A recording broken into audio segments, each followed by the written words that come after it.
ko sa ating lalawigan.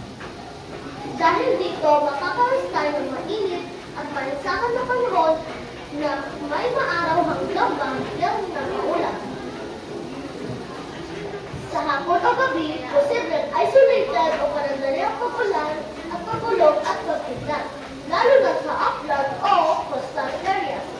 Temperatura, 31 degrees Celsius hanggang 34 degrees Celsius. Para sa kalagayan ng karagatan, no deal warning, kaya't walang inaasahan hindi matata.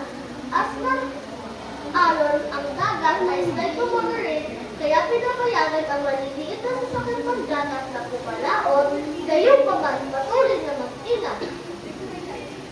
Para sa ating 3D forecast ng Camarines Norte, maaliwalas at isolated thunderstorms.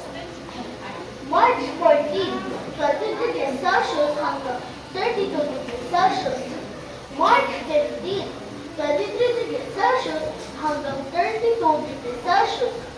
March 16, 20 degrees Celsius hanggang 32 degrees Celsius. Mamaya, ang sunset ay 6